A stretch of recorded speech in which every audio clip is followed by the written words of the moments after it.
let's test almost this 3-second 0 to 60. Ready? Here we go. 1, 2, 3, go! Whoa! Woo!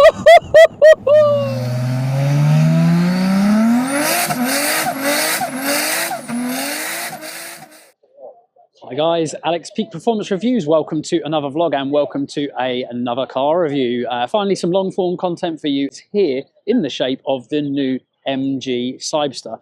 Really excited about this car, to be fair. About 503 PS, 500 brake horsepower, sleek kind of supercar looking car, but billed as a GT. It's the Cyberster GT one that I'm going in today, which is the full-blooded, really fast one, all electric platform car. And yeah, I'm quite excited for it. I've heard decent things about it, so I'm going to make my own assumptions and I'm going to take you on the ride. So if you've got any questions, as always, hit us up. But yeah, without further ado, let's go drive.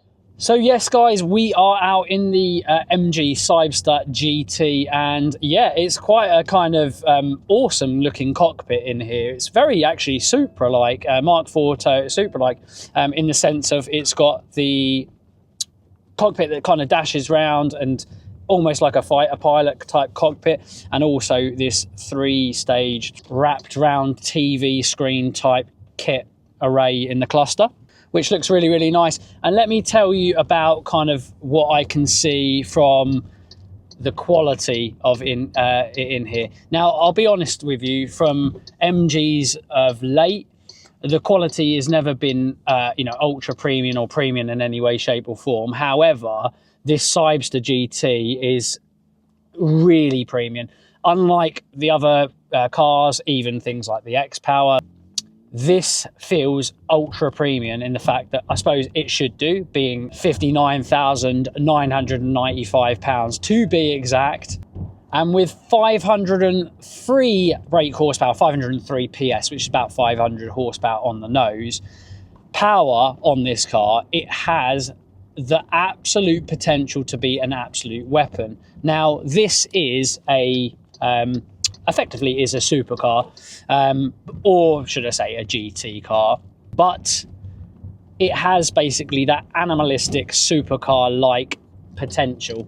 The fact is, when you see it, it is like a bigger version of, say, an MX-5, and it is low slung, much like a supercar. So you'd expect the performance to be supercar-like. Now, looking at the way it is and seeing the power in this car, you'd think or be almost certain that it's going to be nothing short of exactly that.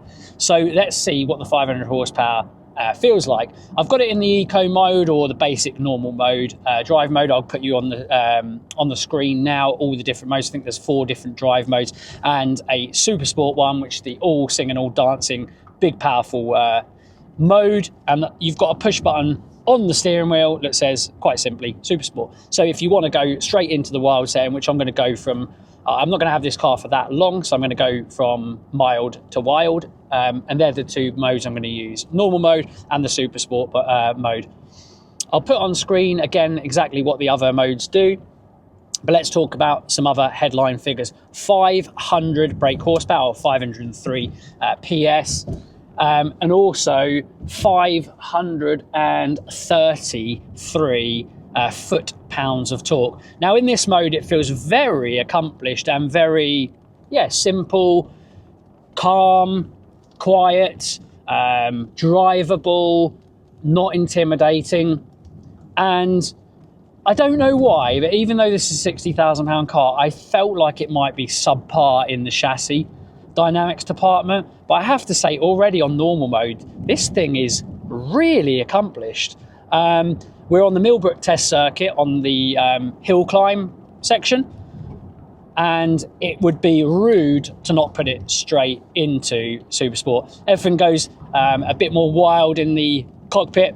Red things come on board. You can feel the dampening change a lot, actually, to the extent actually on the normal mode it definitely feels more accomplished on this lumpy bumpy circuit. However, when it flattens out, you can feel the stiffness of the chassis, this all-wheel drive platform. If you get the single motor version, it's single motor, although depending on what mode you go on, it can go from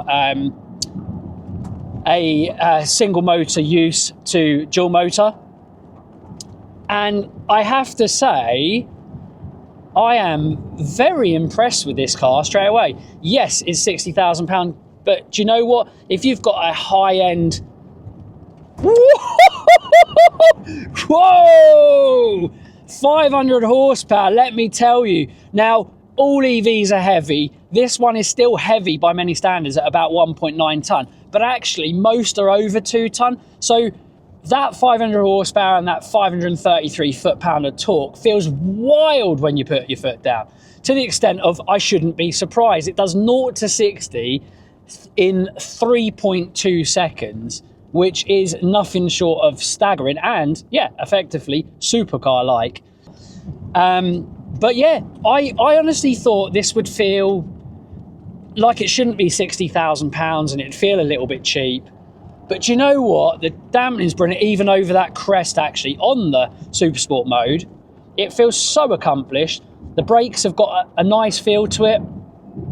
I stomp on them. They're a little bit spongy. I probably would like a little bit more of a bitey feel in them, but nothing bad. But then you can modulate them better because they aren't so sharp, which is a good thing.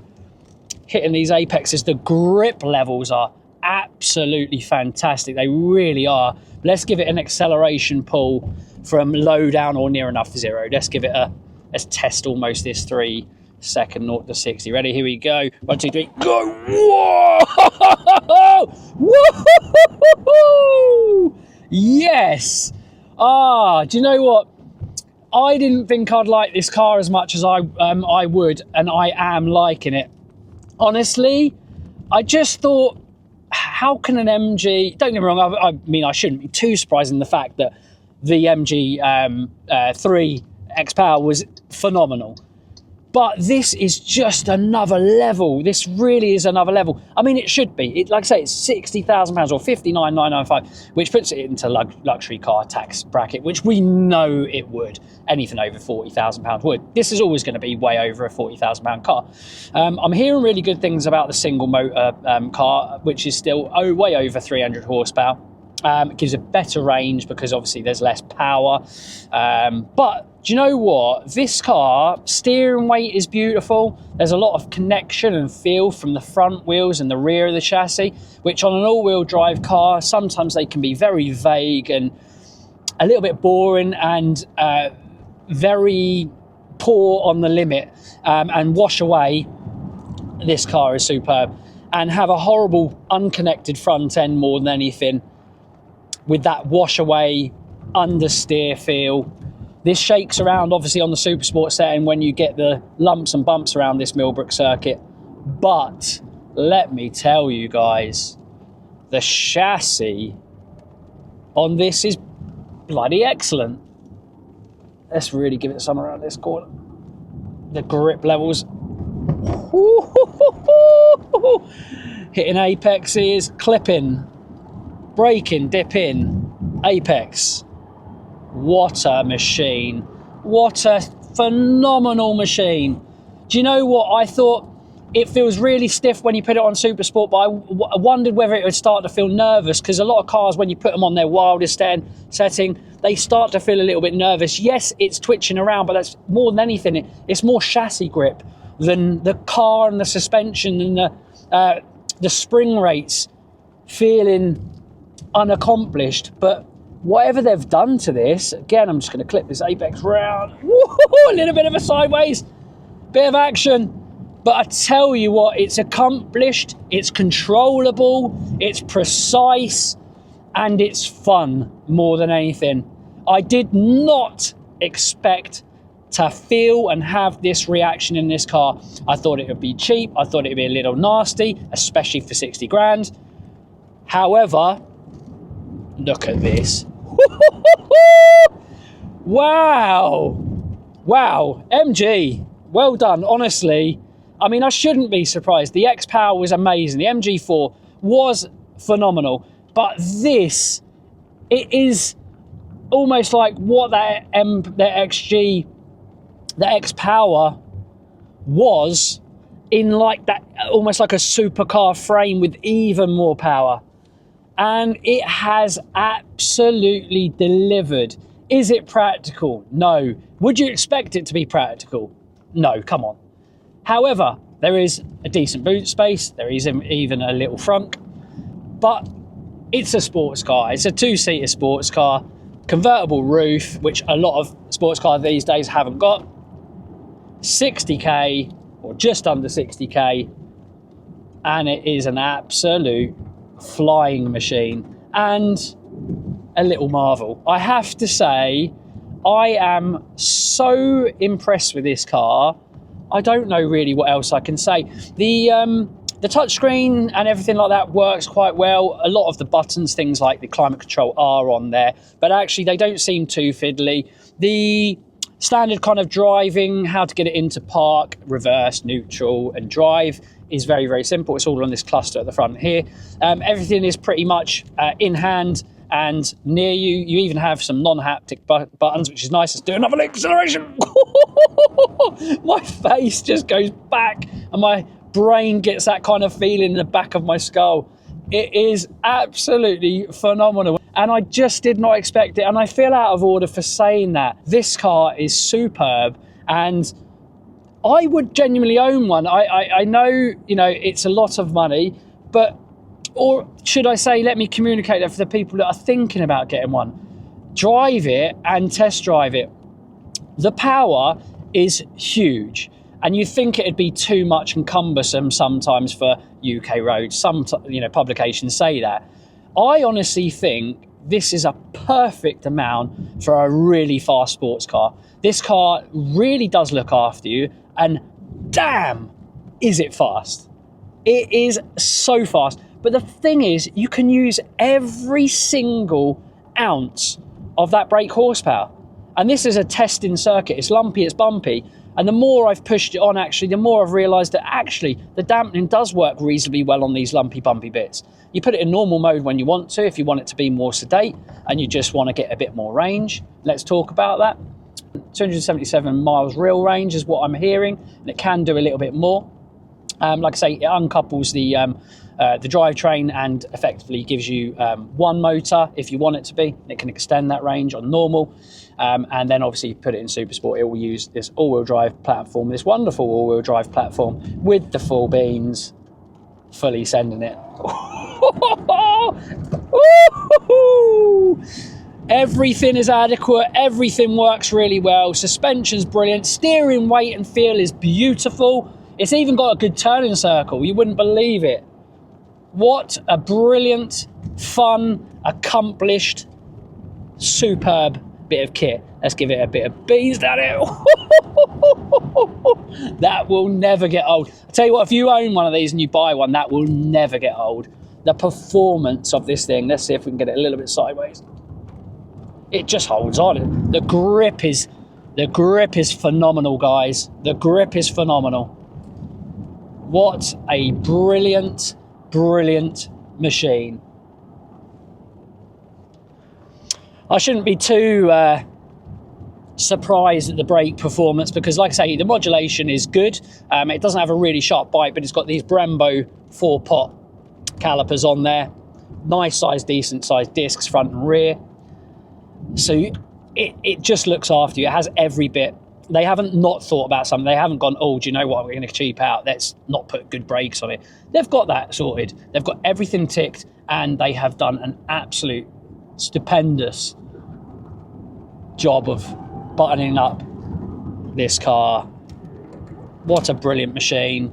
It's so fun to drive fast. So fun to drive. And I almost ran over a squirrel, but I saved you. Don't worry, I saved you. Good brakes, Brembos. Saved the squirrel. It's worth noting, obviously, we said about range 277. This will accept only up to about 150 kilowatt output. That being said, that's about as much as every charger that's out there. So there's not any real worry about that, should I say. So I wouldn't focus or worry too much on that. Something I didn't talk about, these awesome scissor doors, which are sublime. They work really well on this power button. Really, really simple to get up and down. Electric driver position and seating. Let's give it again one more launch. Just pure grip and fun. And what an absolute machine. It's worth noting this is limited to 124, but honestly you don't need more than that, because at the end of the day you're going to get in trouble even beyond 100. It's that kind of low down power, that power from 0 to 60 to kind of 0 to 70, the punch from 30 to 70, and this has got it in absolute spades.